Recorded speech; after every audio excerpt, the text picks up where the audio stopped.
E eu quero que você coloque as suas duas mãos sobre o seu coração, para nós juntos aqui orarmos e pedirmos para que o Espírito Santo de Deus fale. Irmãos, nós não viemos aqui para ouvir um belo sermão, uma palavra de autoajuda. Nós viemos aqui para sermos confrontados pelo Evangelho de Jesus Cristo. O Evangelho tem que trazer confronto sobre as nossas vidas. E é assim que eu quero, nessa noite, como foi pela manhã, sair daqui confrontado. Senhor, nós te damos graça, meu Pai. Graças por estarmos aqui juntos e reunidos no Teu nome.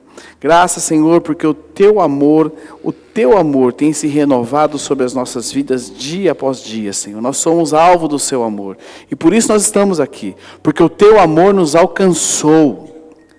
A Tua morte e a Tua ressurreição trouxe transformação e vida sobre nós.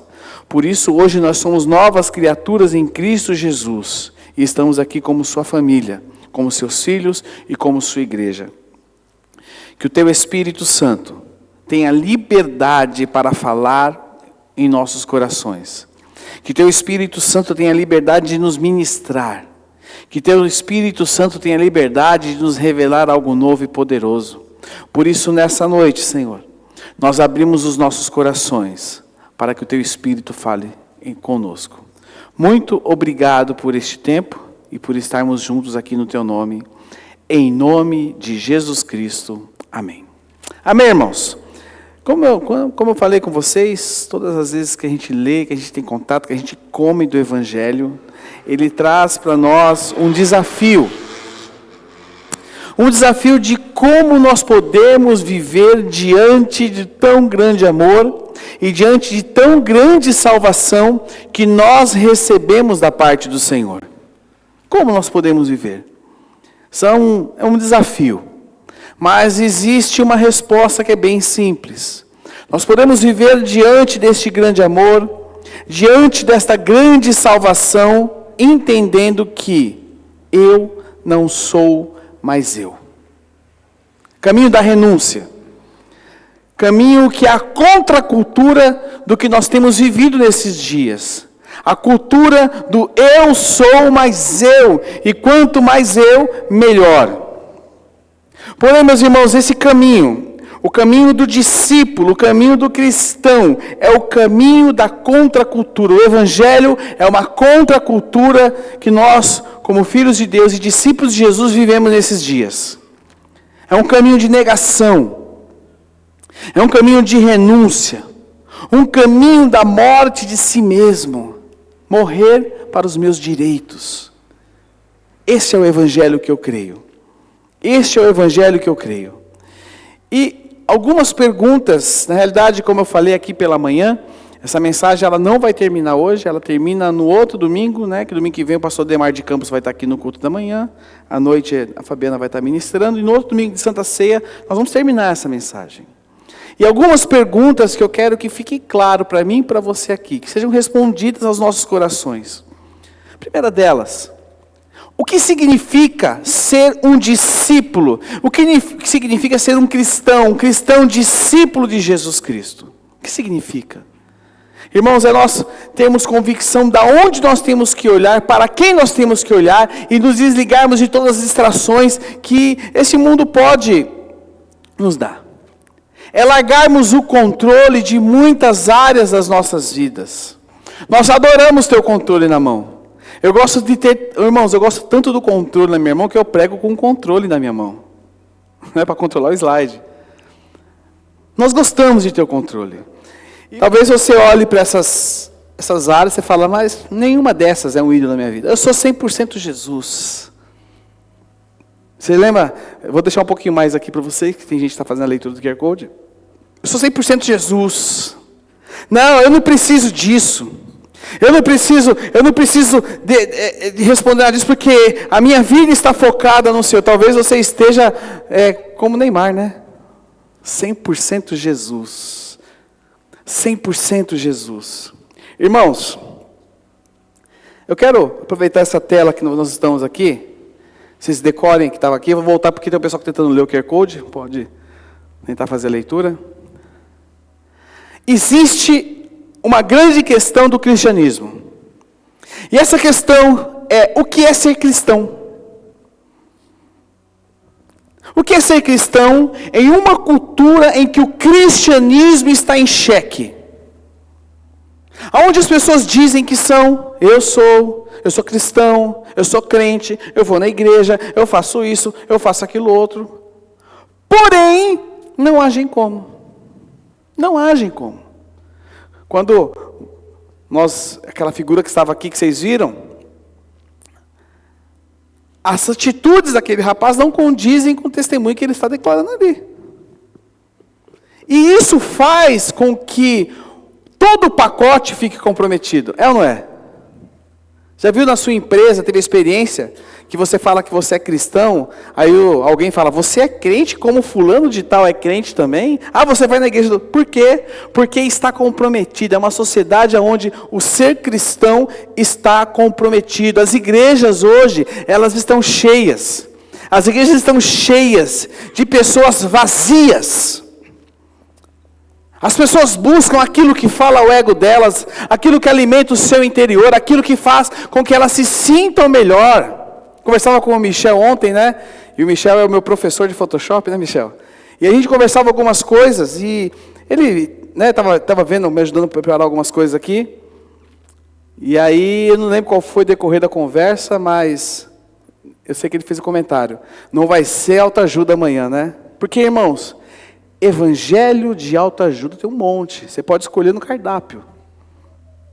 Mas o evangelho que traz confronto sobre nós é esse que traz transformação. O evangelho, ele é amargo, mas o evangelho traz cura. Ele traz cura. Agora, você pega as igrejas hoje em dia, igrejas cheias, mas a pergunta é, quantas estão se tornando como Jesus? Agora pergunto para você que está aqui nessa noite, você que está me acompanhando de casa, o quanto você tem de Jesus formado em você? Quanto de Jesus está sendo formado em você? Então, meu irmão, o que significa ser cristão? Então, eu quero começar dizendo primeiro o que não é ser cristão. O que não é ser cristão? Então, em primeiro lugar, ser cristão não é acreditar em Jesus. Porque o diabo acredita. Não é, eu acredito em Jesus. Parabéns. Que bom que você acredita. A história acredita em Jesus. Não é acreditar em Jesus. Em segundo lugar, ser cristão, o que não é ser cristão? Ah, porque um dia eu levantei a mão no culto. E? Qual foi a transformação que isso trouxe sobre você? Qual transformação isso trouxe sobre você? Porque aceitar Jesus não é somente levantar a mão numa reunião como essa. Aceitar Jesus é torná-lo Senhor da sua vida. É entregar os seus caminhos a Ele. É confiar. Confiar. É entrega. Em terceiro lugar, é porque eu frequento uma igreja. Isso não te torna cristão. Isso não te torna um cristão, porque você pode frequentar uma igreja por diversos motivos. E o último motivo que pode ser esse, é por causa de Jesus. Pode ser por causa dos amigos, pode ser porque a banda é boa, porque a palavra é boa, porque a coxinha da cantina é boa. Lá sempre tem bolo bom. Não, pode ser qualquer motivo. E o último dos motivos que te levam a frequentar uma igreja, seja Jesus. Seja querer estar diante dEle. Seja querer adorar a Ele. Seja realmente se entregar a Ele. Porque um dia eu fui batizado, irmãos. Eu conheço muita gente que foi batizado por impulso ou porque foi obrigado. Batismo, presta atenção. Batismo é um atestado de óbito, aonde você está declarando que Jesus Cristo é Senhor absoluto da sua vida. Que você crê em Jesus. Que você morreu com Ele e ressuscitou com Ele. E aliás, se você não é batizado, nós vamos já começar a anunciar o nosso batismo, que vai ser agora mais próximo do final do ano. Então não é isso. É porque eu sigo a Bíblia, irmãos. Eu estava vendo, eu coloquei de forma provocativa, coloquei no carro para a gente ouvir um podcast de um satanista falando com um entrevistador. E eu vou te falar algo, ele conhece mais a Bíblia do que eu. Na realidade, ele conhece mais a Bíblia do que eu e você junto, porque ele lê em hebraico ainda. E sabe o significado das palavras. Sabe quem conhece a Bíblia toda? O diabo. Então, esses pontos, eles não te tornam um cristão. Então, o que é um cristão? Um cristão é um discípulo de Jesus Cristo. Então, preste atenção nessa palavra, discípulo. Discípulo, cristão é um discípulo de Jesus Cristo. Lá em Atos dos Apóstolos, capítulo 11, verso 26, diz o seguinte, que em Antioquia os discípulos foram pela primeira vez chamados de cristãos. E se você for olhar o Novo Testamento, ele só vai citar 2 ou 3 vezes a palavra cristão. Mas ele cita inúmeras vezes discípulos. E crescia o número de discípulos. É assim que Atos fala daqueles que iam se convertendo. Um cristão é um discípulo de Jesus.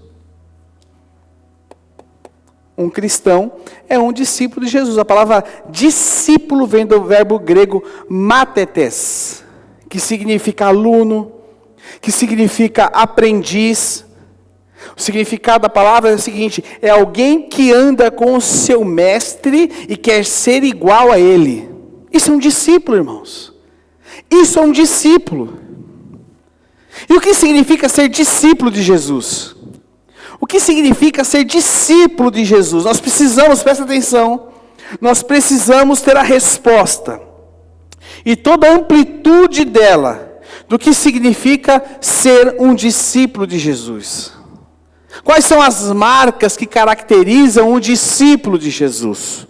Eu quero que você abra comigo a sua Bíblia agora, no texto do Evangelho de Marcos, capítulo 8. Evangelho de Marcos, capítulo 8, verso 34.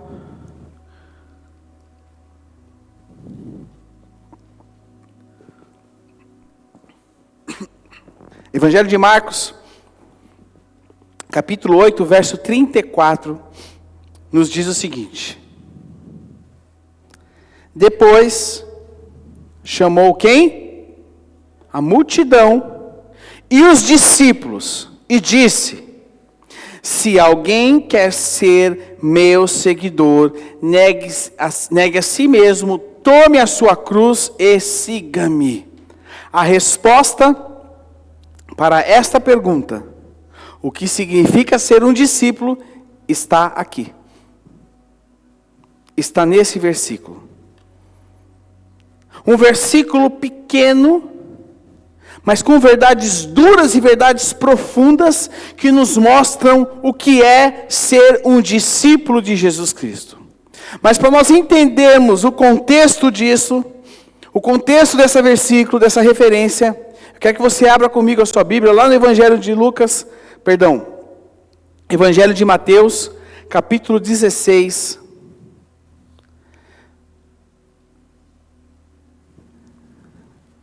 Evangelho de Mateus, capítulo 16.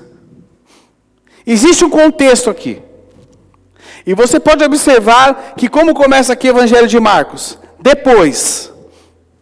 Ou seja, depois de alguns acontecimentos, depois que algumas coisas aconteceram, o que Jesus está falando aqui é resposta a um acontecimento. E aqui no Evangelho de Mateus, quando é recitado esse mesmo versículo, nós vamos entender melhor o que está acontecendo aqui. Ele nos mostra o plano de Deus para as nossas vidas com relação a sermos discípulos de Jesus.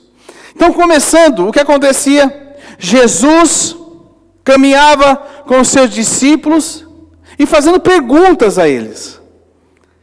Jesus fazia muitas perguntas. E ele caminhava com seus discípulos ali, fazendo perguntas a ele. E aí ele pergunta para os seus discípulos: quem as pessoas dizem que eu sou? Quem as pessoas dizem que eu sou?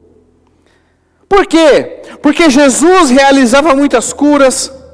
Jesus havia acabado de multiplicar os pães, ele realizava muitas maravilhas, e ele pergunta para os seus discípulos: ô pessoal, o que as pessoas estão falando que eu sou? E aí no verso 15 e no verso 16, Jesus ele diminui a pergunta, e ele fala diretamente com os seus discípulos: e vocês? Mateus 16, 15 e 16. E vocês? Perguntou ele: quem vocês dizem que eu sou? E no verso 16, Pedro responde: tu és o Cristo, o Filho do Deus vivo. Pedro acertou no alvo. Pedro, como diz a nossa expressão, foi na veia. Foi certinho. Porque Pedro diz: tu és o Cristo. E Cristo significa o ungido, o Messias, o escolhido, o Salvador, aqueles a quem eles esperavam há muito tempo. Aqueles em que eles tinham o desejo de que viesse logo sobre o grande libertador. Eles esperavam. Ou seja, Pedro entendeu, irmãos. Pedro entendeu, e o primeiro passo para um discípulo é entender quem é Jesus Cristo. Eu e você precisamos entender quem é Jesus Cristo. Nós precisamos entender, e isso tem que estar claro para nós, isso tem que estar claro para você, quem é Jesus. O nosso mundo de hoje, ele apresenta Jesus de muitas maneiras. Ele apresenta de maneiras tão diferentes que acabam diminuindo a pessoa de Jesus. E diminui dentro da nossa visão de quem Ele realmente é. Por exemplo, nos dias de hoje, apresentam Jesus como o maior psicólogo que já existiu. Nada contra os psicólogos. Mas Jesus não foi o maior psicólogo que já existiu.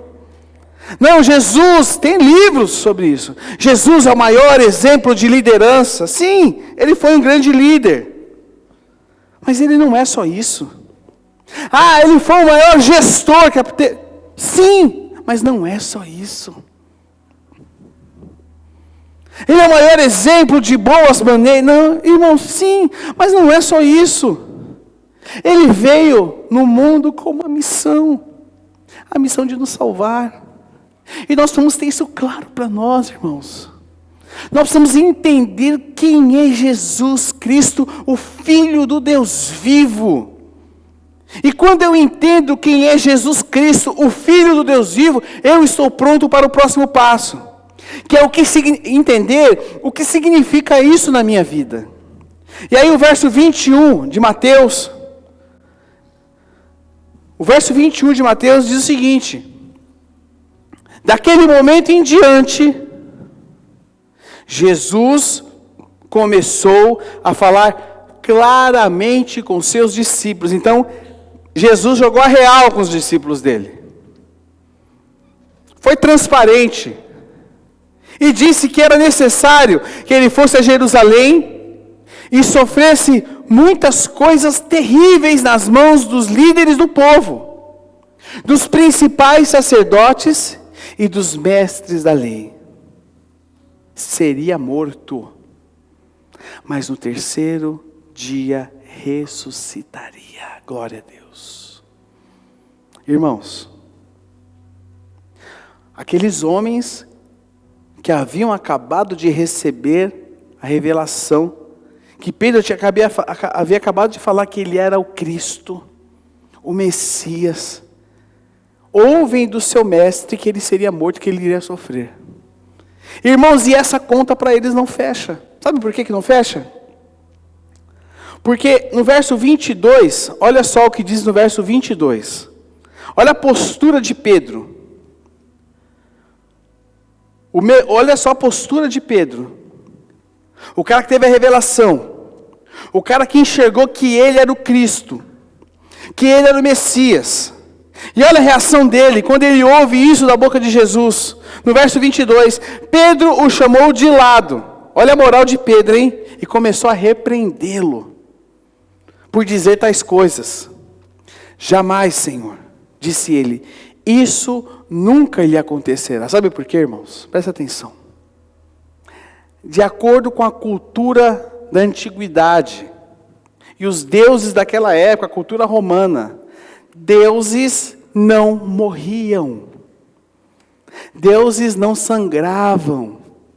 Deuses não um Deus que morre é um Deus fraco.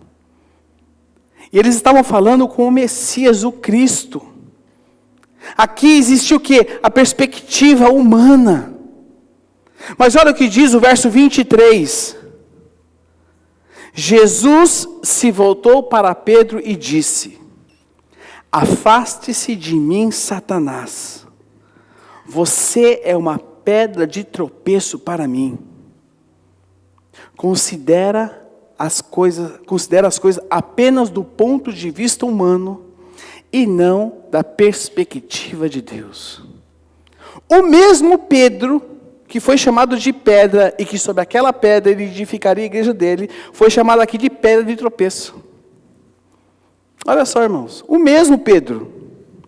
E meus irmãos, Pedro estava olhando aquele quadro de acordo com a perspectiva humana.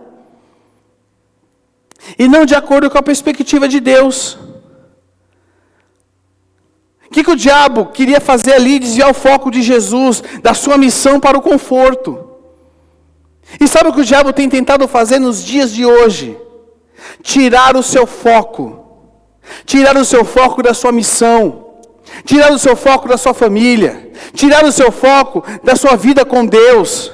E desviar o seu foco para o seu conforto.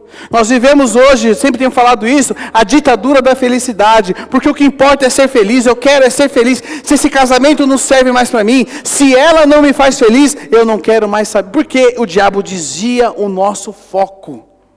Ele consegue tirar os nossos olhos. E nós acabamos o quê? Sempre questionando a Deus. Nós começamos a questionar a Deus. Porque nós estamos olhando do ponto de vista humano. Os famosos questionamentos. Por que coisas ruins acontecem com pessoas boas? Por que isso está acontecendo comigo, Senhor? Eu sou crente, eu sou dizimista, ofertante, participo do desafio da Casa Nova, participei da festa caipira. Você vai falando. Por que está acontecendo isso comigo? Irmãos, nós precisamos parar de enxergar a Deus com a nossa perspectiva. E Jesus estava confrontando Pedro. Estava confrontando Pedro. Porque Pedro olhava as coisas dentro da perspectiva humana. Olha o que Jesus fala. Considera as coisas apenas do ponto de vista humano e não da perspectiva de Deus. Sabe o que tem acontecido com você nesses dias? Você tem enxergado os seus problemas e as suas dificuldades e a sua vida na perspectiva humana. Eu conversava com um casal hoje. E dentro de tudo o que aconteceu na vida deles, até uma falência. Você fala falência para algumas pessoas, você vai ficar louco. Falência, que é isso? Mas aquilo cooperou para o bem deles. Romanos 8, 28. Sabemos, pois, que todas as coisas cooperam para o bem daqueles que amam a Deus, daqueles que foram chamados segundo o seu propósito. Nós precisamos aprender a enxergar as situações das nossas vidas sob a perspectiva de Deus. Porque Deus sempre, irmãos, repita comigo, sempre. Deus sempre tem um plano perfeito. Aos discípulos ouvirem Jesus falar aquilo, é loucura. Mas Ele ressuscitou ao terceiro dia, subiu aos céus e está à destra do Deus Todo-Poderoso, habita no meio da sua igreja e virá nos buscar para a eternidade, nós ficarmos ao lado dEle. Esse é o Deus que eu creio, irmãos. As minhas dificuldades, as minhas lutas, não se comparam com aquilo que eu vou receber na glória. O que você tem vivido nesses dias? O que você tem vivido nesses dias? Talvez você esteja aqui e você hoje esteja no olho do furacão. No olho do furacão. Mas nós precisamos entender que Deus quer que nós, dentro do olho do furacão, nós aprendamos lições profundas e poderosas que têm o poder de mudar as nossas vidas. E detalhe, aquilo que é a sua fraqueza hoje é seu ministério de amanhã. Está passando dificuldade? Você vai ser um grande conselheiro nessa dificuldade, porque o Senhor nos transforma de acordo com o seu amor e a sua misericórdia. Nós somos como Pedro. Uma hora a gente está no céu, outra hora a gente é pedra de tropeço. A gente vem para a igreja, irmãos. A gente canta. A gente louva. Você fala que Deus é fiel, Deus é poderoso, Deus é maravilhoso. Que Deus é Deus. E não há outro Deus como o Senhor Deus Todo-Poderoso. Olha, falei 4 Deus na frase só. Nós somos como Pedro. Vire para quem está do seu lado e fala assim: e aí, Pedro, tudo bom? Nós vamos para a igreja, fazemos várias declarações. Declaramos muitas coisas. Declaramos as maravilhas e os feitos grandes e poderosos do Senhor. Porque não, aí a gente fala, porque não há outro Deus como Deus. Aí você canta, não há Deus maior. Aí você canta, você chora, você se derrama. Mas quando sai do portal, sabe o portal? O portal da igreja. Você sai para fora, irmãos. Você sai xingando o cara que te fechou no trânsito. Você já sai reclamando com a esposa. Chega em casa, chuta o cachorro, ele nem fez nada para você, mas nem te entende. A gente reclama na segunda-feira a gente reclama do chefe. E no dia do pagamento, detalhe, você reclama do que você recebeu ainda. Eu não acredito que eu me esforço por essa miséria.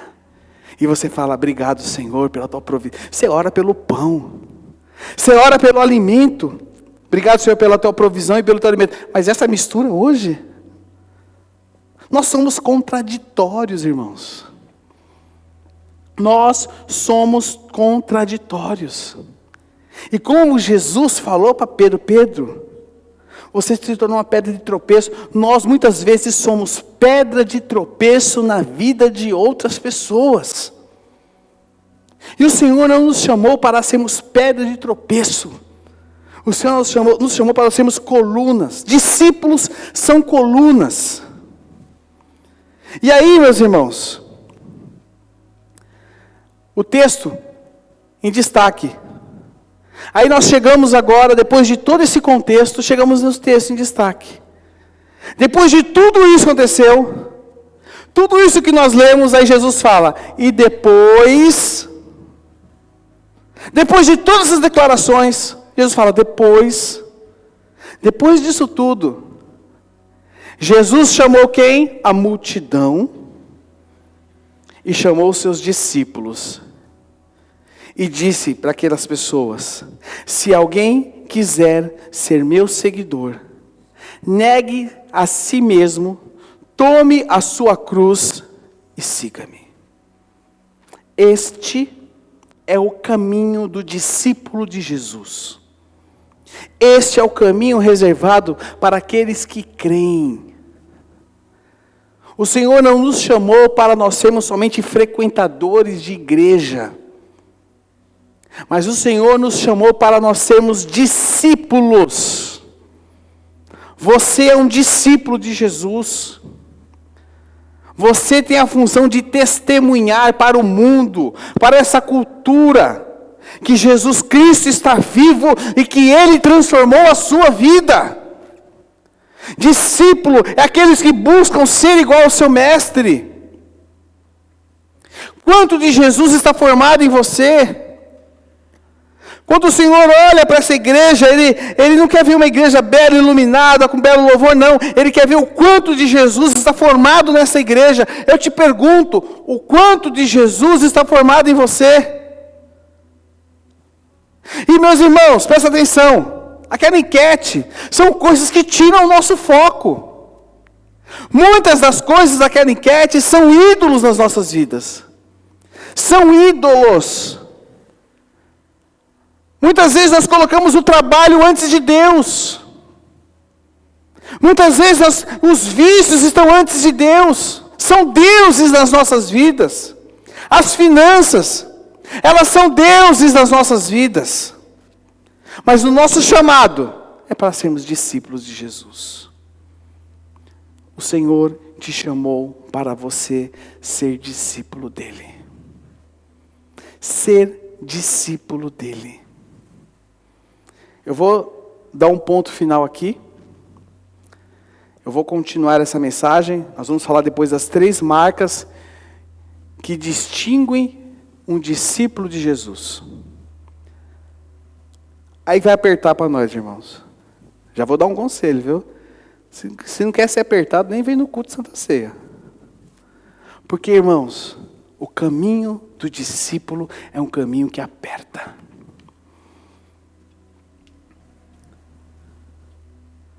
É um caminho de renúncia. E principalmente renúncia ao nosso eu. É abrir mão muitas vezes de muitas coisas para servir ao Senhor. Esse é o caminho de todos aqueles que querem seguir a Jesus. Negar a si mesmo, tomar a sua cruz e seguir a Ele. Podia colocar para mim o resultado da enquete, Jé? Está no jeito aí já? Está preparando aí? Então, enquanto isso, vamos colocar de pé. Vamos colocar de pé.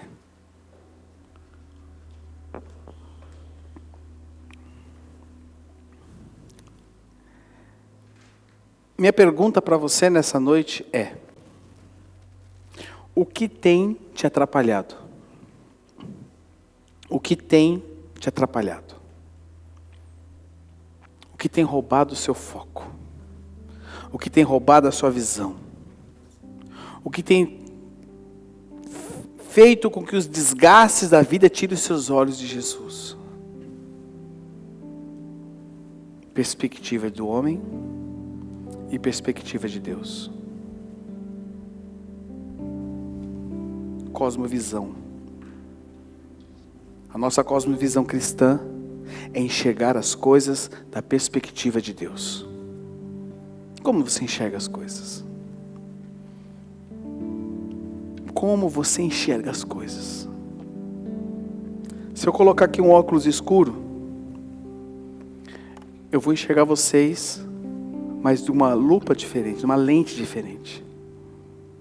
Agora, estou chegando para vocês tudo embaçado. Eu preciso de algo para enxergar vocês. E isso que nós temos que colocar em nós é o Evangelho.